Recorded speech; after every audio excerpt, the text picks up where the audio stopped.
All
right.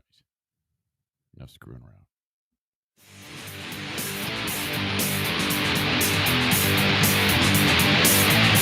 Hey, this is Matt from Wayland. Is it just me or do all Kevins have small wieners? Well, maybe it's just the ones that bowl.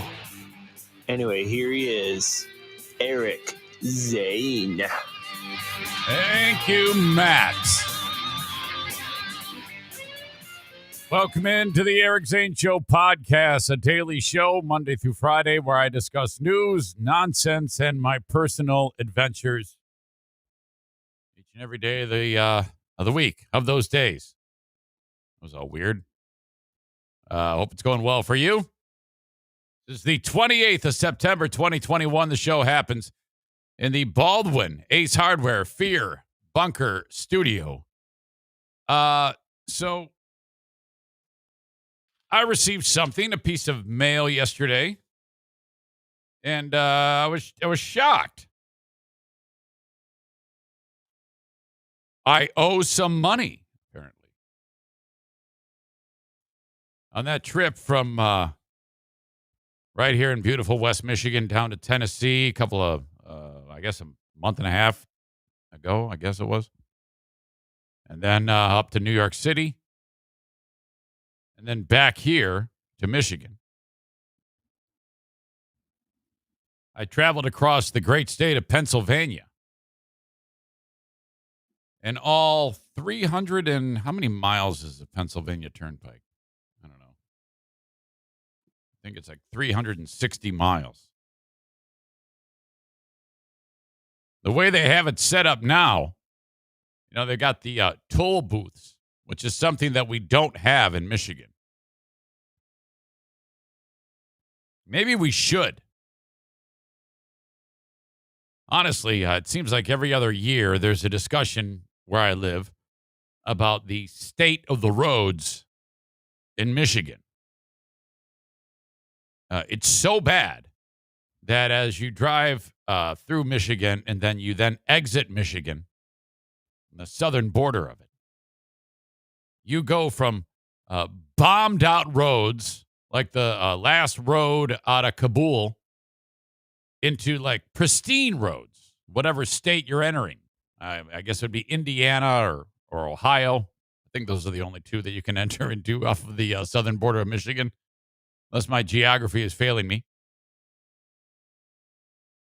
Maybe we should do it like Pennsylvania. I've discovered, upon doing a little bit of research, that the most expensive toll road in the United States is the Pennsylvania Turnpike. All 360.9 miles of it. If you're on it, you're paying out of your asshole.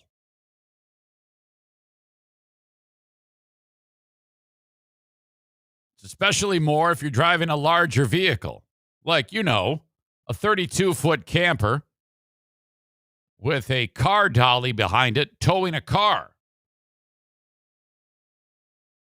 Now, I've made this trip before. I don't recall this. Maybe they kind of like, as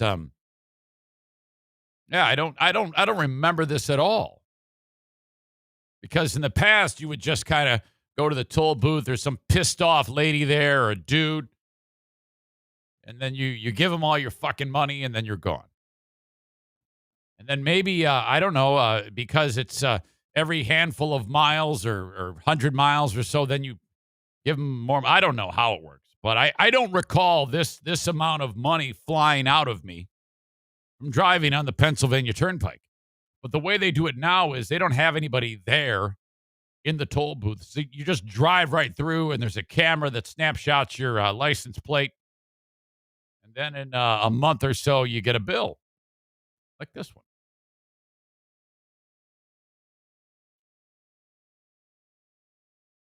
$282.20 for your old pal Eric and the Queen of the Forest to travel on the Pennsylvania Turnpike, the entire length of the Pennsylvania Turnpike. I was, well, this is a mistake. There's no way that this is true. So I did a little research. For just a car going across the length of it, it's $112. So I guess it's by weight or axle or I have no idea how it actually works. But okay, for that amount of money,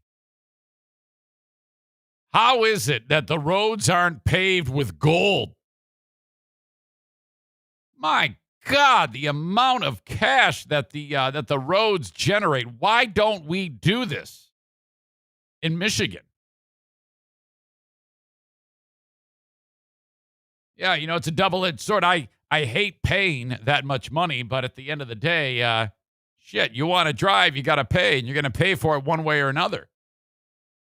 But if you're sitting there in a stupid state like Michigan where, 9 months out of the year, you're pouring salt on the road, it seems like, to eliminate the ice. It isn't quite that bad. I'm exaggerating for this bit.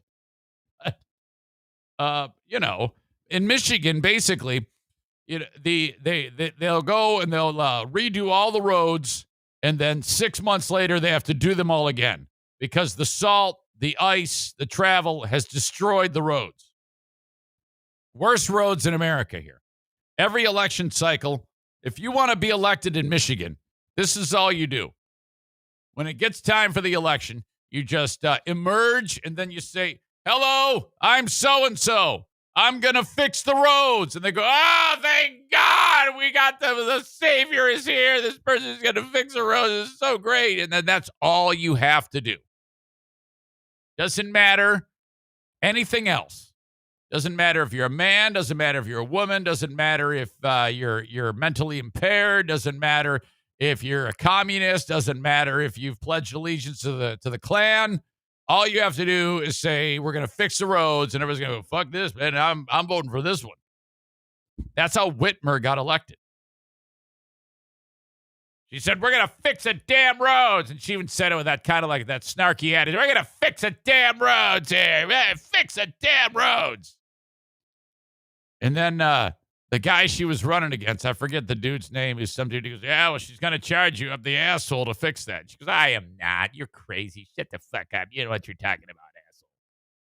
And then as soon as she got in office, she says, okay, I am imposing a gas tax.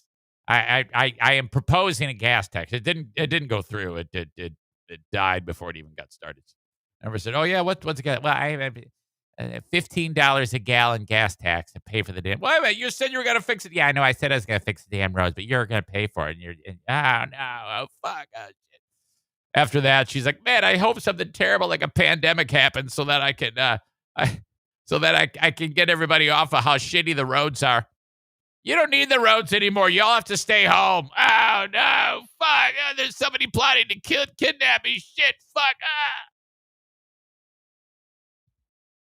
Do a toll system. And then everything's taken care of, man. Because you got, hell, in Michigan, tourism is massive. You get all these idiots coming in from other states visiting your great state. And, yes. Toll road them to death. I drove through the state of Pennsylvania. I now have to pay $282.20 of money I earned from podcasting to the great state of Pennsylvania. I had no idea it was that expensive. My God. No wonder why the roads are in such great shape there. Man. Well, welcome to each and every one of you. Hope you're all doing great. I'm glad I'm reminded of this because Kenny writes tolls and zipper merges are the way of the future. And I'm so glad you brought that up because yesterday I'm traveling on this one stretch of road right in the middle of Grand Rapids, Michigan. It's called 131. And for the longest time, there has been one bit of the road tore up as you approach downtown. It goes from like 3 lanes down to 2, and that is enough to cause absolute chaos and panic. In fact, on the segment a few weeks ago, Let's Kill with Kyle from Dumpster Divers, he talked about that whole zipper merge thing, how everybody, he hates the zipper merge. And so, you have huge backups because everybody gets over. And your old pal Eric Zane was in his old beat-up pickup truck. And this is the ideal vehicle to pull off the zipper merge appropriately. And so it's all I want to do is go to see my daughter and Jackie. She's on the northwest side of town, and I go, fuck this. I had just gotten off work from limo, and I'm driving to go see Jackie, and I hit this stretch of road. Okay, and I go, I'm going to do this exactly like the Michigan Department of Transportation wants me to. And so a couple people, me and a couple dudes in front of me, get over into the far left lane, and we start driving. Well, all right. So far, so good. No one's doing the vigilante move. Not a one. The vigilante move is when these assholes that are in the lane that's not closing decide to kick their vehicle over to block the law-abiding citizens like your old pal Eric Zane and the other 2 motorists are in front of them. Problem is, the motorists in front of me are bailing a little early. And they're not doing it right. If you're going to bail early, if you're going to merge, you need to do the old Eric Zane patented sneak-up maneuver where you slow down to the rate of speed to the lane that is to your right, and then you just wait for somebody to kind of get a little dozy and asleep at the wheel, and then a space emerges. Zoom. Daisy comes in here, opens up the door behind me, looks like a ghost just walked in the room. Hi, Daisy. There you go. But they're not doing it right. They're almost like coming to a stop, and then they like turn on their blinker, and they're patiently looking for the a spot to pull in. It's like, come on, go all the way to the end. Don't bail early. Go all the way to the end. They get over. I still have a quarter or a half mile, somewhere in between there, until I can get to the actual end. Where the arrow is pointing, get over, that's when you merge. What do? This is what you're supposed to do, because I look ahead and I see this white car is kind of like thinking, I better be a vigilante and get my ass out there to prevent this fucking asshole from doing that. I gun it. 350 cubic inches. And I kind of get to the right side of the far left lane so that I'm close to the traffic that is all bunched up there. And what this does is it gives the illusion that you're crazy. And they see gigantic Chevy pickup roaring at them up the left lane. They're like, fuck, this guy's a lunatic. He's probably got truck nuts. He's probably an anti-vaxxer, voted for Trump. He's a dumb shit. I better just get out of the way. And this dude actually did. He pulled back in because he saw me coming. So I'm just hitting it. Get out of the way, motherfuckers. Now, if anybody pops out, it's their fault. I'm going to smash into them, cause a huge, and I don't give a fuck. I get all the way to the end of that. As I'm approaching the arrow, I back off, get out of the gas a little bit, and I kind of come to a gradual rolling speed of the ones to the right, and then zip right over to in front of some idiot in a Kia, and boom, off I go. That is how you merge. That is so fantastic. Jason says it was probably really satisfying to see that guy get out of your way. Well, yeah, it sure was. And that is my advice to you. When you are the one that has to merge in the zip, get in the gas. Go faster. Drive more erratically. You will have more success. Jason Schaefer just finished up his first day of limo driving. He went to buscareers.com. He looks like he took a tennis team from Rockford to Hudsonville and back. He says the paperwork is a little confusing. Well, it helps if you learn how to read.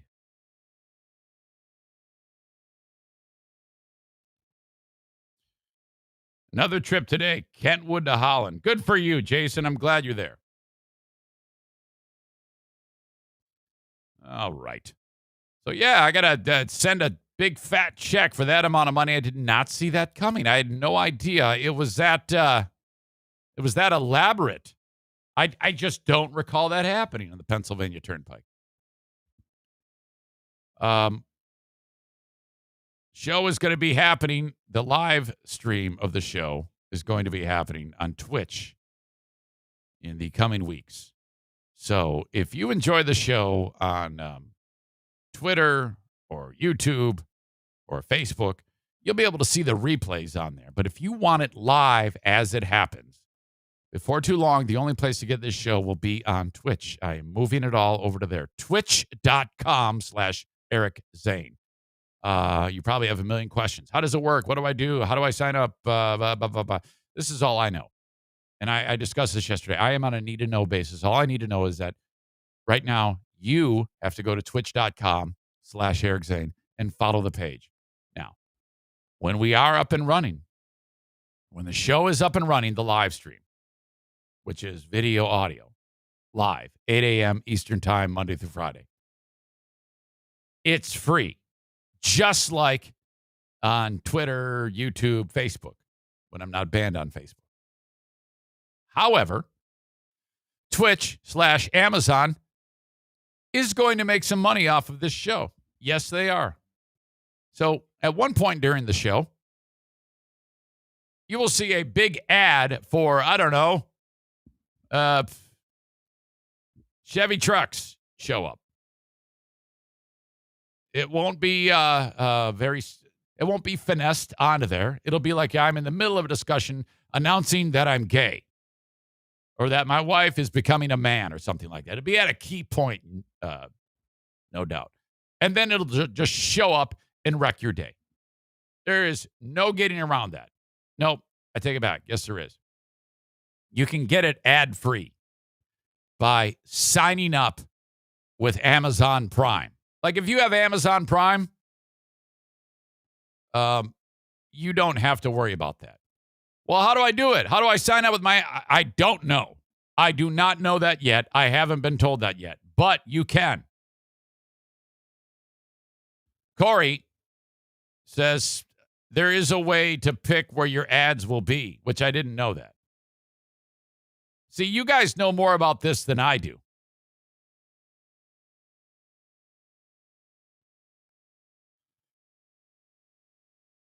So if you sign up with Amazon Prime, no ads. If you don't have Amazon Prime, you still don't want ads. You're going to pay a few bucks, and you can get the whole thing with no ads. So there's that. Sign up, twitch.com/Eric Zane. Apparently, we are up to 56 followers before we've even launched. That's excellent.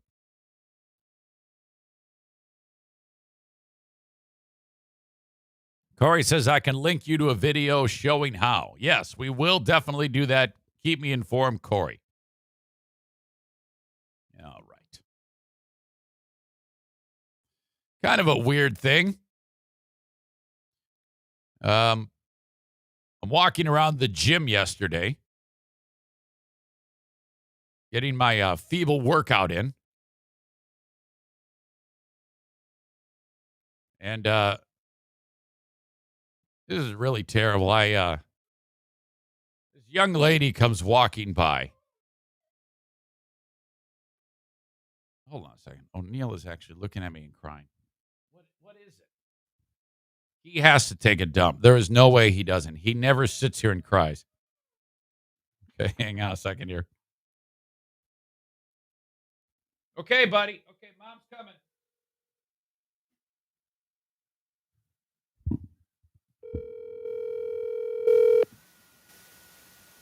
You all right? Hello? Yeah, I think O'Neill's got to take a dump. He is looking at me and crying. Aw. Yeah, he's got to go. Okay, Can you come up here and get him, please? Yeah. Okay, thanks. Okay, bye. Oh, my God. Hey, buddy, come here. Okay. All right, just hold on to it. Hold on to it. She's going to be up here in just a second. Oh, my God. I'm like, what the hell is going on? I thought he was dying. Okay, yeah, here comes the whole gang's coming. No, seriously, Bruce wants to come. Would you do me that favor, please? Wait, no. Hey, hold up. Just put him on a leash. Just, he's gonna, and then Daisy too. Then close this door. I know, but still, I'm a creature of habit. Very neurotic. Okay, Daisy will stay. All right, see you around. Holy shit. Fucking madhouse. Hang on, now I'm sweating. You see, that's all it takes.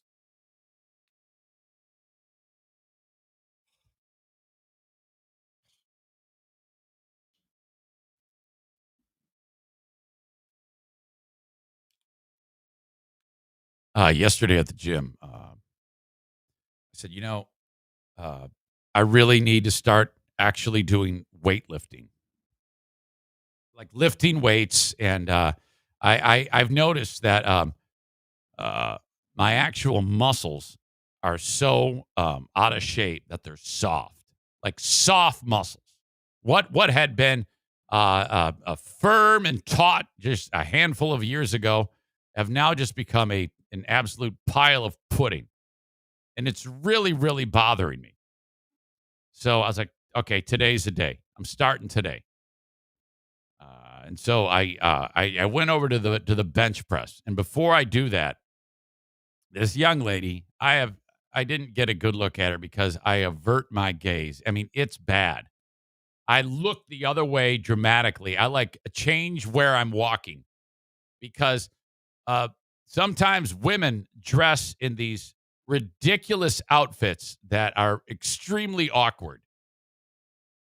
And this woman, I would guess she's 22, maybe, and she has a pair of I guess leggings on, and you can see her ass, and it's so ridiculously tight. It would be less noticeable if she was walking around with no pants. And I'm like, okay. Now, and she, she's not fat in any way. She has the body of like an Olympic gymnast. And I only know that because she walked in front of me. I was like, oh my God. And I'm telling you, this is part of that whole thing about how I think young women are disgusting. It's the worst. And then, so she also has like a sports bra on. And that's it. I mean, she is showing so much skin. And I'm like, no offense, but dudes don't do this. Dudes might wear a T-shirt and shorts or something like that, but there are no guys at the gym wearing a pair of nut huggers and like a teeny tiny top. It's hideous to me. And it's like, well, and then the ladies will say, yeah, well, it's comfortable. Bullshit, that's comfortable.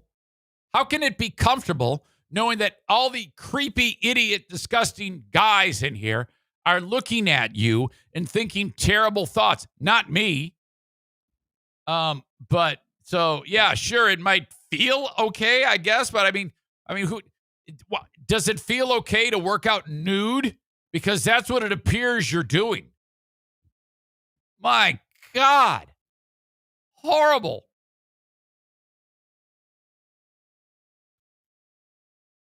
I go up to the bench, and the bar weighs 45 pounds. I put a 10-pound plate on each side. So we're at a total of 65 pounds. It is so embarrassing to be benching 65 pounds.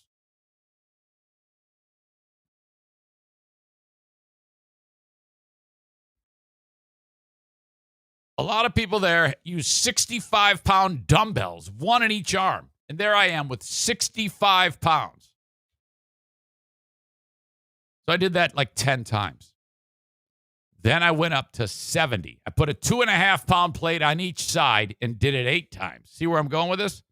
And then up to 75 pounds, 6 times. And this goes weight going up, reps go down, 10, 8, 6, 4, 2. I think on my 2, I was maybe 85. Yeah, I think it was 85 pounds. I did it twice. Now, I'm not struggling to do that. I can get it done. There's actually method to the madness. It was no problem. In fact, I probably could have done that like 10 times. But I did 10, 8, 6, 4, 2. And then I did another set of 2. And then I went up the pyramid. 4, 6, 8, 10. Decreasing my weight. So I did like 10 sets of that lightweight. I am so damn sore right now. It feels like I got shot in the chest. Oh, this is last night. Usually the second day after is when it's the worst. Oh, but it's really bad because, like I said, my muscle tone is so off right now. My gut sticks out further than my chest. I have a fupa. It's just horrible. Absolute worst. Really, really embarrassing. I want you to email the show, eric@ericzaneshow.com. I have Dear Meathead tomorrow, and I want you to email a question.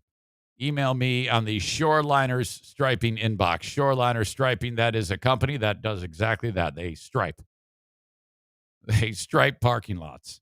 The nice, bright, crisp yellow lines. All that stuff you need painted into your parking lot. They do that at Shoreliner Striping. They will sweep it ahead of time. If you need your parking lot swept, they do that. They will paint your athletic field. Shorelinersstriping.com. As I indicated, I'm on Facebook, YouTube, and Twitter. Twitter brought to you by Blue Frost IT. At Eric Zane Show on Twitter. Follow me there. YouTube. The video right now is happening. Subscribe to the channel. Bell notification. Thumbs up. Brought to you by My Policy Shop Insurance, which I know, Frank, that John R. reached out to you. There you go. Thank you, John R., for reaching out to the tank about getting insurance. John says he's uninsurable. I don't know what the hell that means. He says that you have your work cut out for you. And then, of course, on Facebook, brought to you by Irvine's Auto Repair, Grand Rapids Hybrid, and EV. Yes, follow me on Facebook, please. I won't be available there. I won't be posting for another couple of weeks, but it's still brought to you by Irvine's. After the most recent incident where they said, shut up, we have had it with you. That move by them shutting me down because I keep getting into fights with audience members and saying that I want to strangle them.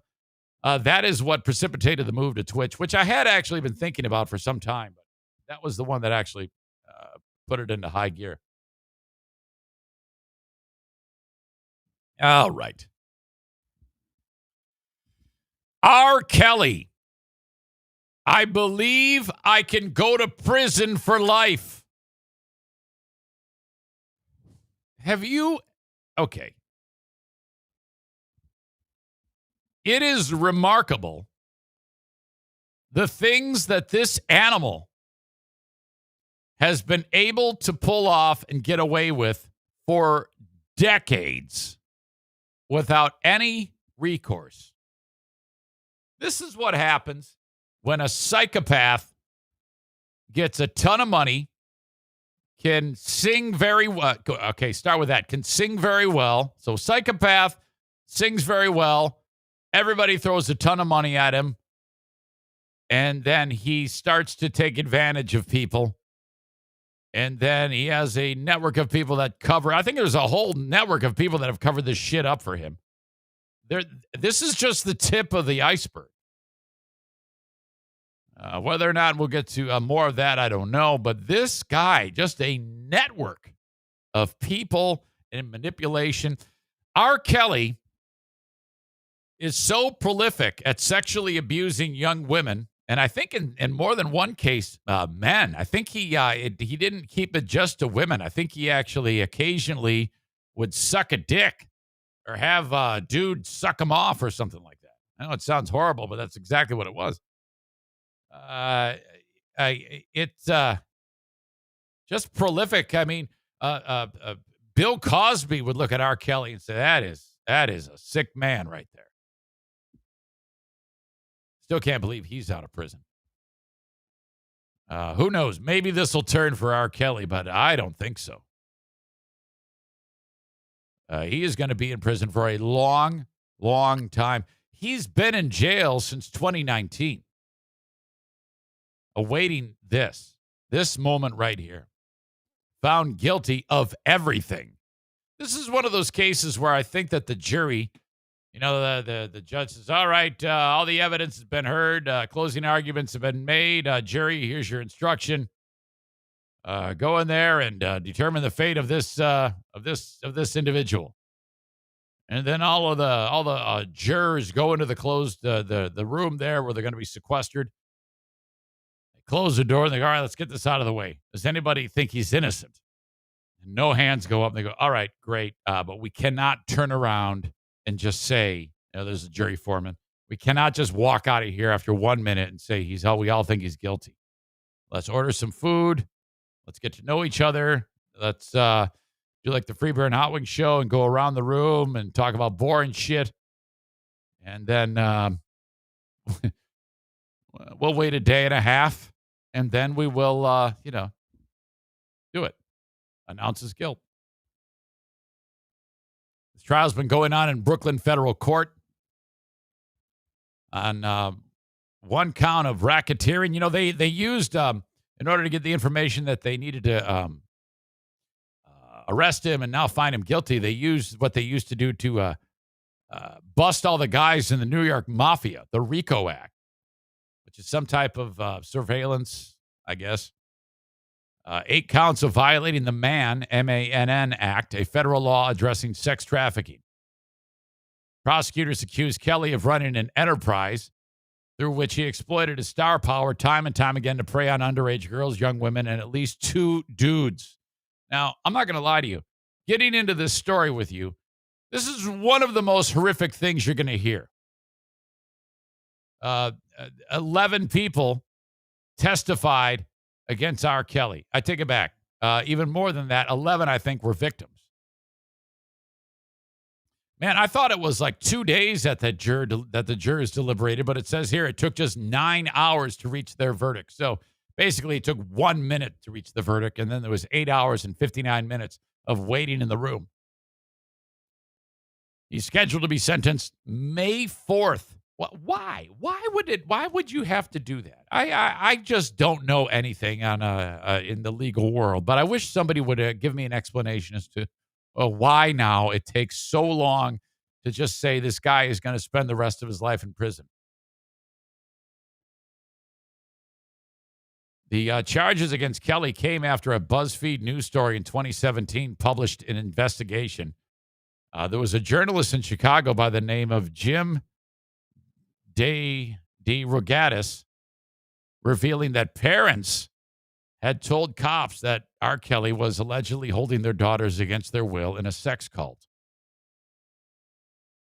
There was a documentary that came out, you may have watched this, in January 2019 called Surviving R. Kelly that further detailed this.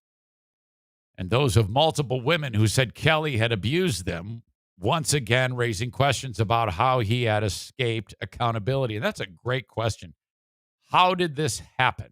Where and I don't know if anybody even has an answer about how this happened. How it was he was able to go so long doing the things that he did for so long. And I think that that's what happened. You get drunk with power. Nobody checks you, and you keep upping the ante on your transgressions and your evil behavior. And that's you money, drunk with power, doing whatever you want. And there's some details in this that I'm going to get to where it indicates that he feels like he was owed all of the child vagina that he got. I mean, he really believed that. That just sounds horrible, by the way. I wish I had never uttered child vagina, but that's what it was. During the trial, government laid out an expansive, detailed case to prove Kelly's guilt beyond a reasonable doubt, bringing hundreds of pieces of evidence and 45 witnesses, 11 of whom were his victims. They testified at times through tears about how Kelly sexually, emotionally, physically, and verbally abused them. He was directly charged for crimes related to just 6 women, including Aaliyah. The late R&B singer Kelly married when she was 15. But the government used evidence that he'd abused others to argue that the scope of Kelly's actions amounted to racketeering, federal charge. In the closing arguments, prosecution says it's now time for the defendant, Robert Kelly, to pay for his crimes. Convict him, said U.S. Attorney Elizabeth Geddes. This dates back to the early 1990s when the scumbag started doing this. Wow. Many of the people that spoke at trial said that there was all sorts of rules that they would have to follow in his presence. This sounds really, really bizarre. I mean, the whole thing is bizarre. Anytime, my God, an adult abusing, in one case, a child as young as 13 years old. That's bizarre enough. Many of the people who spoke, the witnesses, who are obviously all adults now, could not leave a room without his permission, even for food or the bathroom. Their communications were tightly controlled, isolating them from their friends and families. They had to wear baggy clothes, like Billie Eilish, hiding their bodies from all but Kelly, whom they were required to call daddy. What the fuck? They were not to interact or even make, this is like the Taliban. They were not allowed to interact or even make eye contact with any other men, looking down or facing walls when in their presence. That's like me at the gym when chick who's nude goes walking by, like looking straight up in the sky. I don't want to be pinned as the creepy old guy. I don't even want to see you. Get out of my face. Many of their stories were mirrored in one another's testimony. Breaking one of the rules meant punishment, often spankings or being forced. This is all very, very rough, by the way. This is going to get worse. I'm detailing this right now, and it's horrible. So you're warned. Being forced to stay in a room for days, numerous witnesses said Kelly made them have sex with him and his other girlfriends whenever he wanted, often filming the encounters and directing their every move. Condoms were never used, and Kelly, who's had herpes since 2000, infected the women. Both the victims and the employees who work for Kelly were forced to write collateral letters. Basically, he made them write crazy shit about themselves in order to stay being, I know this sounds crazy, sex slaves or working for him. So basically, R. Kelly's like, yeah, so you want to be my producer? Yeah, I think I'd really be great at it. I think I can help you make your music. Okay, yeah, what are your qualifications? Well, I'm proficient in this, and this. I've produced the likes of this artist, and this artist. I think I can really help you continue to further your brand, Mr. Kelly. Oh, okay, yeah, I think this is awesome. Yeah, you know what? I'm going to hire you. I'll pay you this much a year. Oh, okay, this is double what I was making. Well, I'm R. Kelly. I'm filthy rich. So this is great. All you have to do is write that you like to eat goat shit and then have sex with those goats after they shit on you. What? Yeah, that's my collateral letter. If anything goes south, I'm going to take this letter and I'm going to publish it to your family. This really happened. I don't know about the goat shit part, but he would make them write embarrassing falsehoods about themselves, and then he'd keep it. And then he would use them as blackmail in case it ever went to trial. So this guy was so meticulous. He would make his victims and employees write horrible things about themselves. Now, first of all, what type of brainwashing? I mean, this guy is very skilled at brainwashing. If he is convincing these people, I mean, you and I just talking about this, you'd be like, well, fuck, I'm not going to do this. What are you, fucking crazy? You'd kick him in the fucking nuts, and that'd be the end of it. But he pulled it off. He's got a stack of letters from these crazy letters from people. Kelly, it says, though Kelly has been indicted multiple times since the late 1980s, he never faced criminal consequences in connection with sexual abuse. In addition to this year's federal trial in New York, he's also awaiting trial on federal and state charges in Illinois and facing charges in Minnesota. Those will happen. He was found not guilty of producing child sexual abuse images in 2008. He used to film himself having sex with kids. There was one video that shows him having sex with a child and going pee-pee on the child. My God. The victim, who is obviously in her late 20s now, and her family did not testify during that trial. Jurors also were like, oh, wait a minute. Does this actually show the abuse of an underage girl? I cannot believe that they would even do that. That's what it says. Jurors questioned if that video actually showed the abuse of an underage girl. Well, yes, it did. You could tell because, she's 14 and having sex with a grown man who then goes pee-pee on her. Fucking idiots. Some other sexual misconduct allegations were swept under the rug with secret settlements. And as was an open secret for years. In 1994, 27-year-old Kelly married Aaliyah when she was just 15. Now that is even more bizarre. First of all, she died when she was 22 in that plane crash. They had long since not been married. But many of these details surfaced for the first time during this trial. Now, this is super horrible, what I'm about to get into. If it wasn't bad enough, it's going to get worse here. So I'm warning you now, if you're triggered by this type of stuff, I don't want you to get, oh, God, I can't handle it. Just, there you go.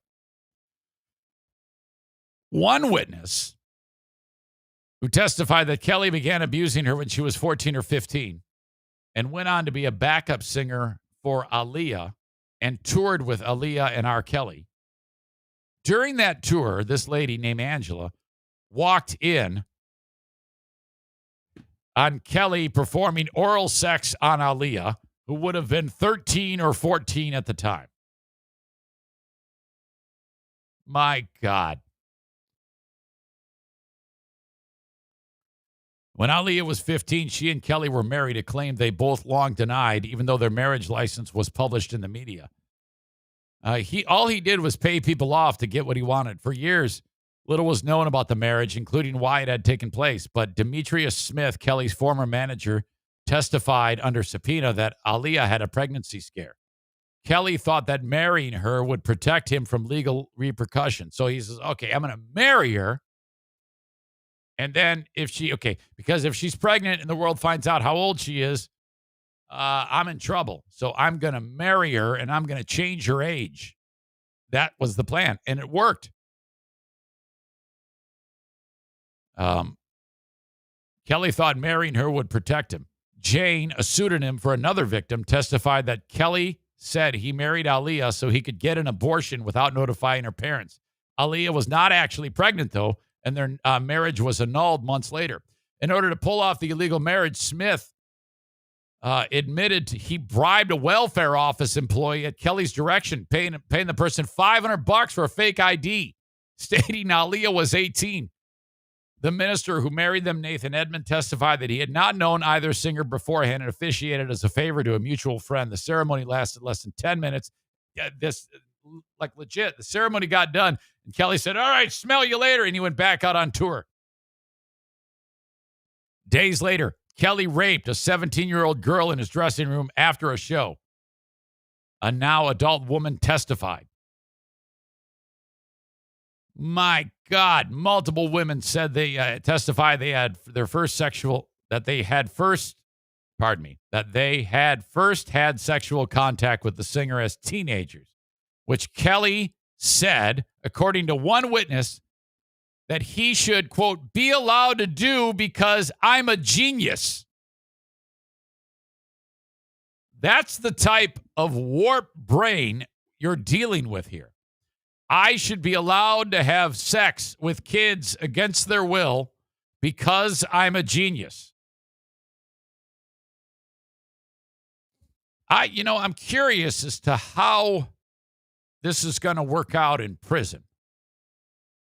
If he is allowed to mingle with the prison population, I'm curious as to how the dynamic will. He probably won't be because he is how popular he is. I mean, he's a famous dude. For his own safety, they might keep him away from the rest of the prison population. But I'm curious as to how he'll be received because super famous guy. Some people might be like, "Hey, I love him." And let's be honest, prison isn't exactly. You get a mixed bag of people there. Some people might be like, "Man, I'm so proud of you for getting so much young pussy." There might be some that are like, "Oh man, holy shit, this is terrible," and they want to kill him. Shit, listen to this one.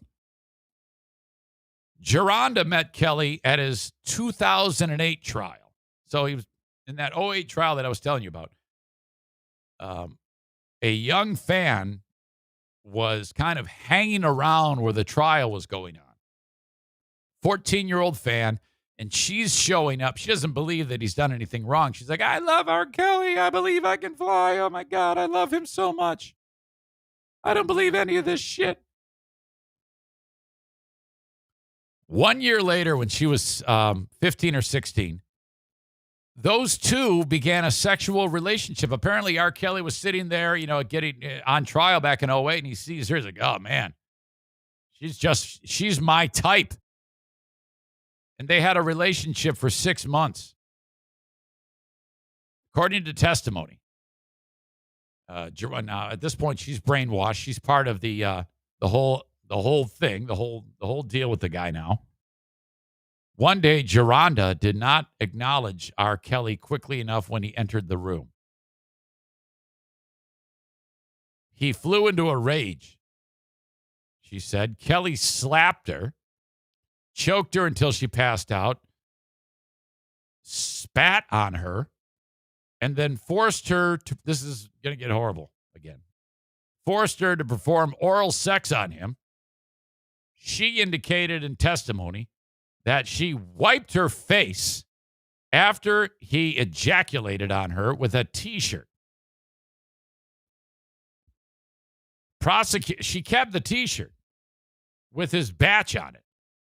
Prosecutors showed at trial that what was on the T-shirt matched his DNA. That was a smart move to keep the T-shirt. Another lady, Jane, fake name, gave 3 days of disturbing testimony about her 5-year relationship with Kelly, which began in 2015 when she was just 17. In 2017, she said Kelly got her pregnant and he made her get an abortion against her will because, quote, he, quote, still wanted to keep her body tight. Kelly would often beat her, she said, one time with a sneaker, and once punished her by making her film a video. This is probably the worst thing you're going to hear in this entire segment, in which she smeared herself with feces and he made her put it in her mouth.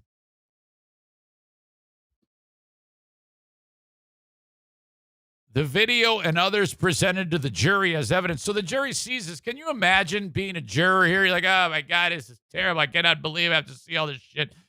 Horrible testimony after horrible testimony. And then you have to watch a video of a young lady doing this. The video and others were presented to the jury in audio.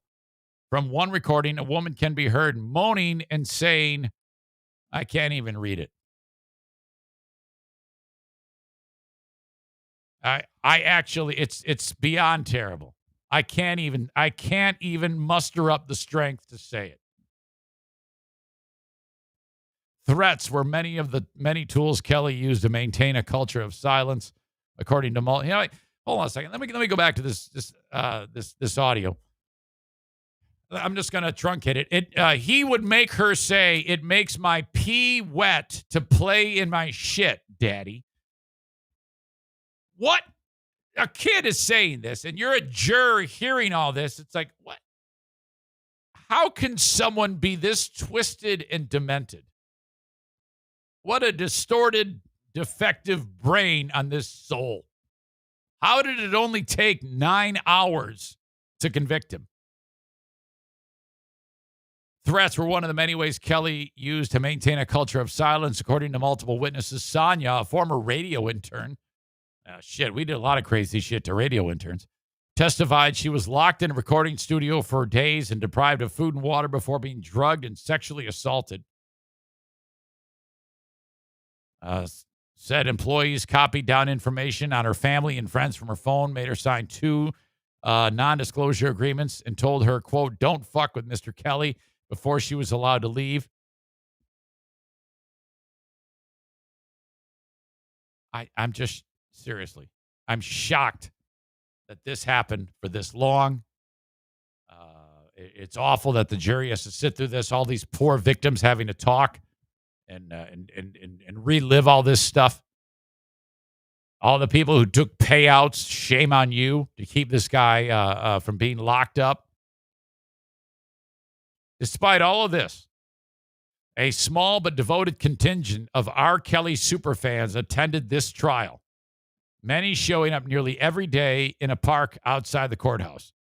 They'd blast his music and write "Free R. Kelly" across the pavement in chalk. My God. During court proceedings, fans would regularly interject to insult witnesses, accuse them of lying, and mutter their support to the defense. Disputes between the supporters over limited seats were commonplace, and one was arrested after fellow support. This is what you do. Okay.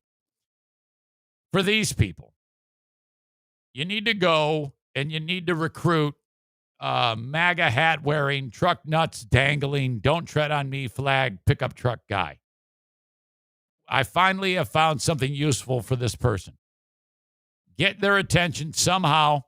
Go to the small towns of America by where I live. Go to Allendale, go to Borculo, go to Dorr and say, "Hey, you stupid hillbillies, do you want to go to the R. Kelly federal trial and kick the ass of R. Kelly fans?" And they will love that. Okay, most of them are probably black anyway who are going to be showing their support. So these guys in the pickup trucks are going to want to kick their ass anyway. So we can kill 2 birds with 1 stone. We'll get the MAGA hat wearing racists to kick their ass, and then they'll all get arrested. Problem solved. Wow. Reporters for R. Kelly said they were disappointed they would be pursuing an appeal, or I should say lawyers for R. Kelly. Reporters spoke to the lawyers. The lawyer also, again, accused the victims of lying. In the prosecutor's rebuttal, Assistant U.S. Attorney criticized the defense's reliance on victim-blaming tactics, saying they had put the blame on everyone but R. Kelly himself. It's like we took a time machine and went back to a courthouse in the 1950s. What they're arguing is that all of these women and girls were asking for it and they deserve what they got. Never mind that many of them were teenagers, too young to consent. My God. Now, I said that Bill Cosby would never see the light of day. Right now, Bill Cosby is plotting his comeback comedy special. Right now, O.J. Simpson is on a golf course. Little food for thought there.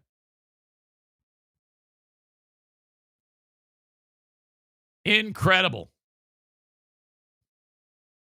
Really, really greaseball stuff right there. My God. I feel disgusting having to have talked about it. But it is the story going on. Let's hope. Fingers crossed. Pray to the saints. R. Kelly gets stabbed in prison right in the throat. What a warp. You know, you realize at one point he was probably a sweet child. What happened along the way to make him the monster that he is? Holy shit. Folks, my show is available on Patreon. I want you to sign up for it. No sponsors. It is powered by your dollars and cents, and I am eternally grateful for that. I suggest if you're scrambling for something to listen to when this podcast is done, and I know how hard it is to find a podcast that you can get every single day. It's tough to find one you really like. If you like my show, get more of me. I'm not even kidding. If you like the show, sign up. It costs you literally pennies a day for what I give you. 15 hours a week on my Patreon. That is unheard of. No one puts out more stuff on Patreon than me. Patreon.com/Eric Zane. Just try it out for a week. Hell, a day. $5. That's going to get you 1 month of Patreon content. 60 or more hours for a month. I will not let you down. Plenty of content on there. The daily Patreon bonus. Smarter than a former drug dealer trivia that happens today when Dale plays. And then, of course, the Lost Zane recordings. That's my old radio show. 6 hours of that a week. The Insane Asylum, where I play DJ on Northern Michigan's Q100. And then the Ben and Eric Patreon podcast. That's another hour and a half to 2 hours of show every single week. Oh, my God. $5 a month for the audio archive and anything new. It's all there, okay? If you like it, let it ride month to month, or you can convert it to a yearly, and I'll give you 10% off. Patreon.com/Eric Zane. I'm so excited about the Patreon. Actually, I've had a great month. We have had 14 subscribers, and only one person quit, because I get those little notes that say, hey, you're doing great, or hey, you suck shit. And Patreon is the first backbone of the Eric Zane Show podcast. It was the first thing that led me to believe that I can do this on my own. So, you basically pay for the vet bills, keep the roof over the head, keep the lights on. It all goes back to the show. Thank you so much. Patreon.com/Eric Zane. The open of this show and the live stream, the free podcast, this one is powered by sponsors. That's how we do it. Every single day, I do this show. It's powered by sponsors. Please support them. That's the only way how we've been able to keep it going for 3 years, and I am so eternally grateful for that. It is, I did not see this coming. I thought I would have been selling motorhomes by now, but here we are, so far in and going strong. And I owe it to you, the audience, for populating the podcast and the sponsors. First of all, don't forget, you can always download my audio podcast wherever you download audio podcasts. Just search Eric Zane Show or go to ericzaneshow.com. If you subscribe to the audio podcast on Apple Podcasts, please leave me a review. Or maybe you subscribe on Spotify, whatever it may be, or CastBox or Stitcher. I'm on all of them. Hell, subscribe to more than one. I really appreciate that. That actually helps me. The Mario Flores Lakeshore team of Van Dyke Mortgage. If you need a mortgage, this is where you need to go. Whether you're doing a refi, whether it's your first, whether it's your 10th, doesn't matter. And he can get you a mortgage no matter what state you are in, with the exception of South Carolina, Maine, Hawaii, and Alaska. Call Mario at 231-332-6505. 231-332-6505. Whether your credit is great or it's in the dumper, just pick his brain. Just calling him doesn't mean that, I'm committing sight unseen. Just hear him out. You might have somebody that you've worked with in the past. I just think that Mario's better. He's going to work with you. He's going to get you the mortgage that you need, the mortgage that you want. And he's especially proficient at getting people a mortgage who, their credit's in the shitter. That does happen. Mario can help you. 231-332-6505, NMLS number 3035. I mentioned earlier, My Policy Shop Insurance. Insurance broker agent Frank the Tank Fuss. Fuss. We are getting close to open enrollment on the marketplace, sometimes known as Obamacare. If you're self-employed like I am, that's how you're insured. Every year you have to do this, and you hate it. You dread it. It's awful. You're busy. I got a better idea. Reach out to Frank and have him do it all. He's weird because he likes dealing with this. No idea. That's how R. Kelly loves kids? Frank loves insurance. Frank's probably going to be like, can you not equate my love of insurance to like that of R. Kelly and kids? Is it possible to avoid me when discussing R. Kelly? Sorry. Anyway, buying insurance in the marketplace, or if Medicare is in your future, or you're getting ready for re-enrollment to Medicare, you're old as hell and you take advantage of that, or someone in your family does, you need to do this. Have Frank do everything. It's a waste of your time to have to do. Well, it's not a waste of your time, but it's a pain in the ass. Have Frank do it. Reach out either through buyinsurancehere.com. That's Frank's website he set up for you, buyinsurancehere.com. Or call him. Call him or text him. 616-914-4070. I don't know why I struggled with that. It's written down right in front of me. 616-914-4070. Call Frank.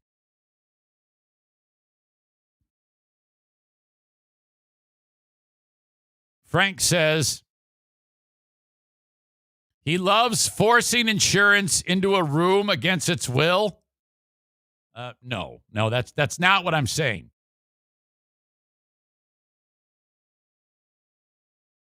See a lot of discussion amongst the natives here. I don't know what's going on. Glad that you're all getting along. I can't really catch up.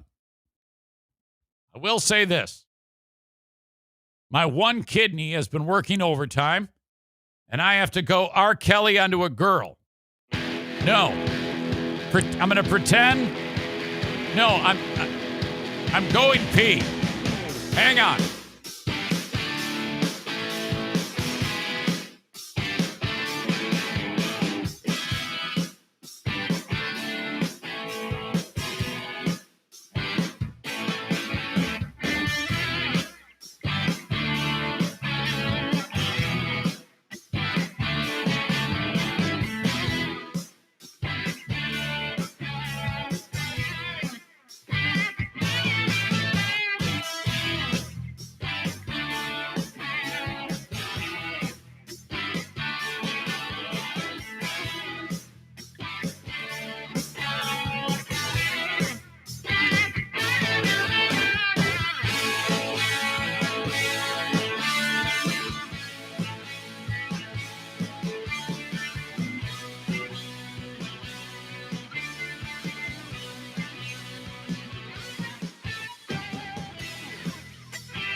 Much better. Much better. Did you know that my kidney, well, first of all, I get a checkup every year, and then I get my blood drawn every 6 months to determine if things are on the up and up after the kidney donation.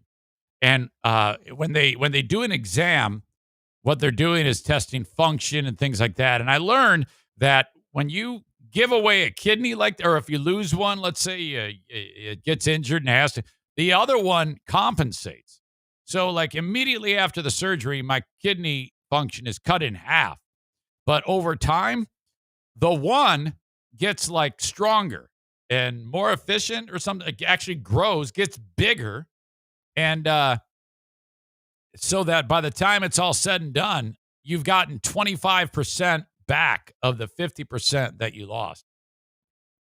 I just talked to Jeffrey the other day, the dude I gave the kidney to. And I don't think I've ever met someone who, you ever talk to somebody and kind of like the conversation just goes in 99 directions and you really don't have anything to do with it. All you're doing is just going, yeah. I mean, that's him. He is, if I could draw like a schematic of the conversation, it's kind of like listening to Tony Gates on his morning show. I mean, it's like, wait, what? How are you? What's going on here? I have a fundraising update. As you know, with the upcoming Grand Rapids Half Marathon, Mike Ball and myself are racing. I did my run workout yesterday. You know, I'm not exact. I've indicated to you that I think that he might kick my ass, but I don't know now. I mean, I know in the Ironman that he did on Sunday, he might really kick my ass even more than before because he basically walked a marathon. He swam 2.4, and then he got on the bike for like 110, 112 miles, and then he apparently walked a marathon. Maybe he jogged a little, but his legs are going to be fresh because of his performance of walking that marathon. I didn't realize he was I think he was 18 minutes a mile or something like that. I mean, you could crawl and do 18 minutes a mile. Mike and I have raised $505 of our goal of $1,000. We are in the stretch run. We're just a couple of 2.5 weeks out from the race. What you do is you go to atcp.org. I'll leave it right here. atcp.org/Eric Zane. And drop a minimum of $25 in the bucket. This is well worth it because you can win some serious cash here. And you're helping kids. That's the big benefit. Okay? You drop $25 minimum, and then you make your bet. Either Mike or me. And then you pick by how much time. Closest to the correct time of victory. So if you pick Mike Ball 10 minutes, and Mike Ball wins by, 9 minutes, and you're the closest, you win $300. There is, I think, maybe 20 people who have donated at this point. I can tell you exactly.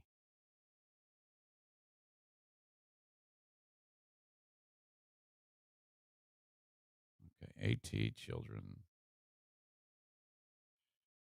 1, 2, 3, 4, 5, 6, 7, 8, 9, 10, 11, 12, 13, 14, 15, 16 people have raised $505. 3 will win cash. Right now, you've got pretty good odds. Aram, who did bet for me, he picked that I would win by a minute 30. Writes, all bets should be converted to Mike, and then we can reevaluate by how much he will win by. Now, come on. I see the tank is in here. There's Frank. Call Frank for everything I just talked about. Just finished your ad, 616-914-4070. Frank, I heard about John R. He says he's not insurable. Make it happen. All right. So, the guy who tried to kill Reagan, coming up in a couple months, will be free to do anything he wants. All right. Remember when this happened? John Hinckley Jr. tried to kill Ronald Reagan. In the summer of 1980, Hinckley read a story about Jodie Foster. The 18-year-old actress was taking a sabbatical from Hollywood to attend Yale University. So Hinckley told his parents that he was going back to college, but at Yale, not Texas Tech. And so he makes up a whole elaborate ruse to his parents about how he's going to go to Yale for a writing class that doesn't exist. And the whole time he spent stalking Foster. He finds out where she lives. That's like what my son did, Jim, but minus the stalking and the attempted murder. When, Dad, I'm going to school. I got to do I need your help though. If you're driving, he went so far, he went the extra mile to try to throw me off the trail, and I bought it hook, line, and sinker. Damn it. I don't want to revisit that right now, but my God, one day I will revisit that. A pain in the ass. He's slipping notes under her door, and he's on the phone with her. And he taped these calls. What is this? Oh, no. What is this? Who is this? John. John who? Oh, no, not you, kid. Look, I really can't talk to you, okay? But do me a really big favor. You understand why I can't, carry on these conversations with people I don't know. You understand that it's dangerous and it's just not done. It's not fair and it's rude. Oh, all right? Well, I'm not dangerous. Well, I He says I'm not dangerous. It's the same thing. Okay? So you just don't ever want to be tired? No. It's been really nice talking to you.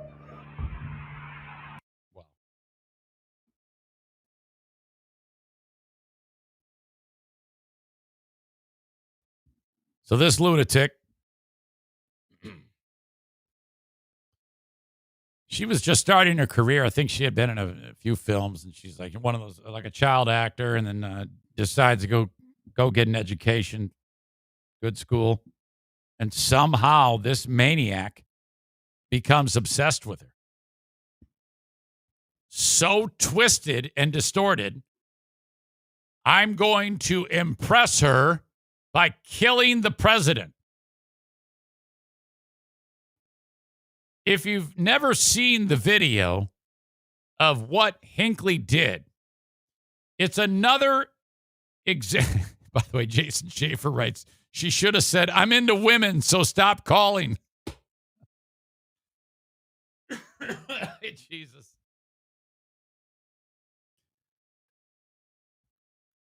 The video of Reagan, and he waves to some people, and then all of a sudden you see a hand with a pistol.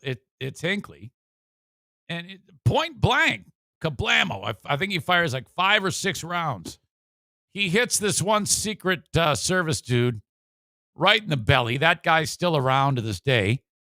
He shot, I think it was the press secretary, Jim Brady, in the head. And then he also shot a cop. They immediately bring him down. Everybody pulls out these huge rifles. Where did these come from? And they tackle him. Reagan gets whisked away in the limousine. He didn't know he was shot at the time. Initially, they thought it wasn't a big deal, but it actually was. It was a very high risk of a problem during the surgery when they were trying to save his life. Then they did. Hinckley, that's it. End of story. Brady ended up dying like in 2014, and I think they ended up saying that because of that, it was a complication years later, obviously, from the gunshot wound. I think there was a murder charge added to Hinckley. So, all right, here we go. And, it really drives me crazy when we take the crazy people that are in the world and we give them the benefit of the doubt. John Hinckley Jr. It has passed the sniff test. As a federal judge yesterday has said that this lunatic who tried to kill Reagan, he did kill Brady, and he shot 2 others, all because he wanted to impress some young lesbian, is free. He's only 66 years old.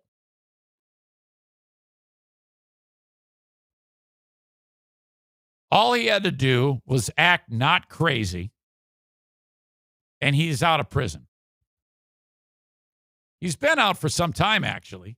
He's been, I think, he's had like court restrictions and things like that. But this latest thing that the judge said Monday, he says, yep, hey, you can do whatever you want. You have the freedom to go wherever you want and do whatever you want. That's fucking nuts. First of all, before I get more into that, the idea that we were caught, that Reagan and his and the Secret Service were caught so flat-footed. I mean, that if you were to look at the images from when Hinckley shot Reagan, I mean, everybody is so close to Reagan. There's a throng of reporters and just a pile of people. Anybody could have just been right there, and that's what happened. The guy, I was watching a story that how they do it now. It's nearly impossible to get close to a president because, first of all, the sheer number of people. And this was something that they did back then for security, but it was really lax. They're like, yeah, whatever, ho hum. No big deal. It's not like, who would want to kill Reagan? I mean, come on now. What you do is you have the president, and there's a perimeter right around 8-10 people, and their backs are to the president. They're looking everywhere. You can see them. Then 10 to 15 feet outside of that, there is another perimeter, not as many people, but same thing. These are all the government Secret Service. Looking at hands, looking at eyes, looking for anybody who has a look of, like, for example, if you have 80 people surrounding a president, and the Secret Service are looking for people that don't look joyful and trying to see the president. They're looking for somebody who looks like they're on a fucking mission. Okay? I know this. I know everything. But it makes sense, right? They're looking for the telltale signs of somebody who's about to shoot the president. Then on the third ring is local cops who are doing the same thing, trying to keep an eye out for anything that looks weird. They didn't do any of that when Reagan got shot. Because this fucking stooge just wanders up with a piece, kablamo, gets off 5 rounds. It's amazing the president didn't get shot right in the face. There's a Secret Service agent still around to this day named Tim McCarthy. In the video, you see him get shot in the belly. And he tries to dodge the bullet and actually hits him right in the stomach. In fact, I'm going to pull this up. Reagan assassination video. We can all watch it together. Let's all watch the president get shot, for God's sake.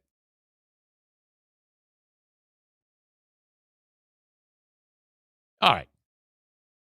March 30th. So here's the lunatic. 1981. Look at that. Look at John that look on Hinckley that was a face, man. 25-year-old Last time I saw a with face like romantic that of a delusions. creep, it was when I was doing radio with Kyle. Convinced that actress Jodie Foster would You be know, he impressed sees the usual if he killed the signs and president. symptoms. Outside the brooding Hilton young Hotel in guy. Washington, This D.C. is the scene. All these cops.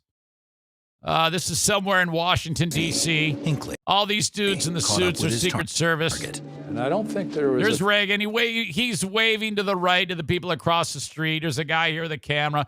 Now, in the lower right of the screen, that's where the hand is going to come in and shoot Reagan. Better. Okay?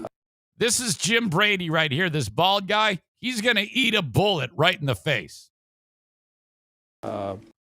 Demonstration of how the story the about training what the fuck happened. worked. Joseph Petro, retired Secret Then Service the agent. assassination describing attempt the against President scene to Reagan. the people. I'm buying time. All right. This is Tim McCarthy right here. He gets shot. Brady gets shot. Reagan gets shot. At this point, the shots are Judge ringing out. They're like, what the Jerry fuck is Park, going on here? Holy Ray shit. Shattuck. As soon McCarthy gets shot right as the first shot goes off, there. He just took the bullet. Reagan's already shot too. He got shot back here. These Secret Service guys are pushing the president into the car. McCarthy actually got in front of the bullet unknowingly. I mean, as years went on, he's like, yeah, I dove in front of the bullet, but he didn't know that. He was just happened to be standing there. He gets shot. grab He's the like, president and they throw him into the car. fuck. Look at, he leaps. He leaps in the air. Okay? Agent Ouch! Tim McCarthy You see him shielded actually right Reagan with his body, taking a bullet in there. the process. Got shot right in the belly. Not moments. good. And then the Gipper's limo. Look at this limousine. What the hell's up with this spoiler on the back of it? And these handlebars here. I guess that's to hang on to The the limo car. sped away from a scene of chaos. And then, the Hinckley was big buried pile under a on. mountain of They Secret get on Service top agents. of this lunatic. Agent McCarthy. This guy's got an Uzi out. Look at the mustache and the haircut on this guy. That's the 1980s, man. That guy's probably only 27 years old, but he looks like he's 65. Press Secretary McCarthy, James Brady. There's Brady. He's like, oh, fuck. They actually reported that he was dead. This is the cop. He got shot, too. And Like, oh, DC fuck, what a policeman terrible day this Thomas is. Delahanty They all thought lay on Brady the was sidewalk, dead, but he was not. That's severely him laying injured. there with his brain All spilling three out on the survived, friggin' but sidewalk. Brady had Some of you are like, I never knew this. I never saw this. Here's dude with Uzi. permanent brain damage. And The you old, never saying really that, see Secret Service agent will take a bullet Hinckley. for the president. If you look at the Reagan You assassination, just see a Tim lot of like McCarthy the did do mayhem that, and the but he was trained to pileup do after. that as well. And Although the agents if, around the president reacted heroically, if you're the judge, many mistakes had been you made. watch this before you decide whether or not The this Secret Service- maniac is going to be set free. You pay attention to this shit. No. Man. Nap. Adam says, wear a ball cap, smile occasionally, don't stare. Odd lessons for sociopaths. Dirk says the Secret Service was looking at people like you were looking at that chick in the gym. Jason says nowadays Hinckley could just trans and then Foster would be interested. Yeah, that's a horrible joke. Chris says maybe he'll go after Biden now, trying to impress her again. That's exactly what I'm saying. I wouldn't be convinced for a second that this guy is healed. Come on. If he was able to get in front of Biden with a pistol, Biden would go, hello. Oh, my God. He tried to stick his finger in the barrel of the gun. Peekaboo. Stupid.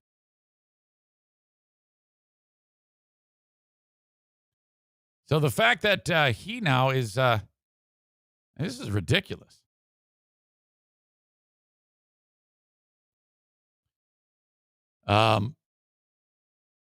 Let's see. More about Hinckley. U.S. District Judge Paul Friedman in Washington said during a 90-minute court hearing that he'll issue his ruling on the plan this week. Most think that he'll be allowed to do what he wants. He's in Williamsburg, Virginia. He's been living with his mom, I believe, since 2016. He takes court-imposed restrictions have required doctors and therapists to oversee his psychiatric medication and therapy. Hinckley's been barred from having a gun And he cannot contact Ronald Reagan's kids, other victims, or their families, and Jodie Foster. According to the judge, he's displayed no symptoms of active mental illness, no violent behavior, and no interest in weapons since 1983. Well, yeah, I mean, if I wanted to get out of prison, I would just lay low. That's what you do. If he hadn't tried to kill the president, he would have been unconditionally released a long, long, long time ago, said the judge. But everybody is comfortable now after all of the studies. Look, if I want to go kill people, and I'm not allowed to kill people, and I figure that if I can kill more people by acting like I don't want to kill people, I'm going to act like I don't want to kill people until I can kill people. This is not hard. You don't let these psychopaths out. In fact, you pay off another prisoner to kill him. The plan is to release this lunatic from all court supervision in June. If he's smart enough to be able to get in front of Jodie Foster, if he's smart enough to come close to killing the president and do all this shit, I think he's smart and conniving enough to be able to be in a position where he can do that again. Stone cold lead pipe lock of the week. Hinckley will try to kill the president. You heard it right here on September 28th, 2021. The guy's got a lot of fuel in his tank. There's a hair on my face. That's what I'm doing right now. It's like blocking my vision, freaking me out. That's as likely to happen as the Lions are going to lose all their games this year. The U.S. government had previously opposed ending restrictions, but it recently retained an independent expert to examine Hinckley and took a different position Monday, with attorneys saying they would agree to unconditional release if Hinckley follows the rules and shows mental stability for the next 9 months. So 9 months, he lays low, and then he's allowed to do whatever the fuck he wants. He recently moved out of his mom's house, which sits along a golf course in a gated community in Williamsburg. She had died in July.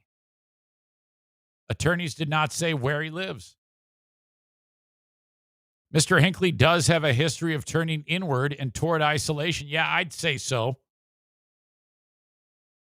Another concern is the impending retirement of one of Hinckley's therapists and the looming end to a therapy group, which has provided much support and social interaction. Weston said Hinckley will likely face challenges finding a similar group in the future. Yeah, hey, anybody want to take the guy who tried to kill the president into the support group? Anybody want to bring? I mean, I tell you what, that would be weird. Hey, we got a new member today. Hi, John. Hi, John. Hey, I'm John Hinckley Jr. I tried to murder the president to impress Jodie Foster. Hi, John. Boy, that would be a fun group. Tell you what, the attendance would be high in that one, seeing this maniac. Because you know they'd all be getting pictures with him, and chicks are giving him hand jobs and shit like that, just so that they can have some type of famous interaction with him, get a picture of it, and then that's gonna cause his brain to go kablooey once again, and then the next thing you know, he's gonna try to kill Biden.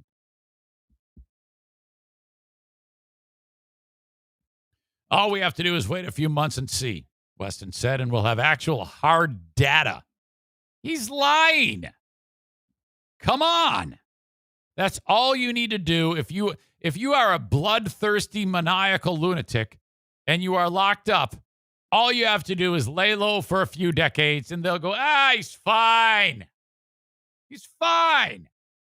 The Ronald Reagan Presidential Foundation and Institute said in a statement that it was saddened by the court's plan. Yeah, aren't they allowed to say anything in this? I mean, how do you think Ronald Reagan's kids felt when their dad was nearly assassinated on live TV? They say they still think John Hinckley Jr. is a threat. He was 25 when he tried to kill Reagan. Brady was paralyzed in the deal after he got shot in the face. This is stupid. Yeah, I think we need to get past the only in America can you try to kill the president and then a judge takes a look at it and goes, yep, I think he's going to have some good productive years at the end of this. I think the society needs John Hinckley Jr. And keep an eye on that guy. Holy shit. I'm guessing they will, But can you imagine if they like, well, we can't invade his privacy, and then he finds out that they are, and then he like sues the U.S. government, and it makes millions of dollars.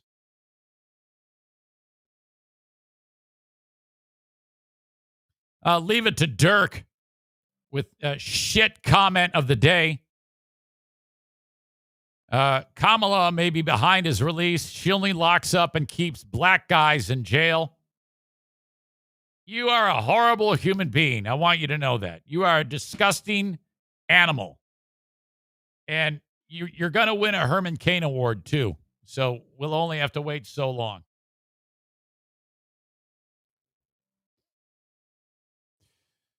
COVID Tom writes, we have a behavioral health patient that killed his grandfather 3 years ago. He was not guilty. He was going not guilty by reason of insanity. Now he's in the community working as a delivery. I think it's supposed to be as a delivery driver. What the hell? Dirk writes, do you not know Kamala's history with locking up black guys? The only history I know is my anxiety from reading your shit. That's all I need to be concerned with. That. Shut up. I have no patience for you and your shit. All right. Full House Comedy invites you this week to check out Logan Gunselman. I feel like I have to say every time, Logan Gunselman is a lady with a dude name. It has to be the first lady in the history of anything to be named Logan. And she's not like becoming a dude or anything like, well, I don't know, maybe she is. She doesn't look dude-ish in any way. Logan Gunselman will be appearing in Howard City, Michigan at Howard City Lanes tomorrow. Go see her, eat the food, and drink the booze. Maybe bowl a few frames. It'll be a nice Wednesday night out. September 30th, you can catch her at the Ambrosia Theater. I have no idea where that is. October 1st, she's at Rockford Lanes. Go to fullhousecomedy.com if you want to see her perform. Fullhousecomedy.com. Also this week, triple dipping apps, actually, with Mick Foley at the Pyramid Scheme on, September 30th. That would be Thursday. And then I think it's, Saturday. We have at Back Alley Comedy Club, Emma Willman. Oh, this is just, Don lists these weird. Emma Willman is with Logan Gunselman. Anyway, all these shows are at fullhousecomedy.com. All right. Rent a dumpster from Dumpster Divers. Thank you to them for being on board with the show. Kyle from Dumpster Divers bringing us his weekly segment Thursday, Let's Kill. 616-375-9962. That's 616-375-9962. Call or text Dumpster Divers to get a dumpster today. If you are in West Michigan, that's who you need to call. Their dumpsters are cheaper. Their dumpsters are better. Their service is better, and you will be happier. You won't pay as much, and you're supporting a sponsor. If you ever need to purge the house, or if you got some demolition, or you're cleaning things up, call upon Dumpster Divers.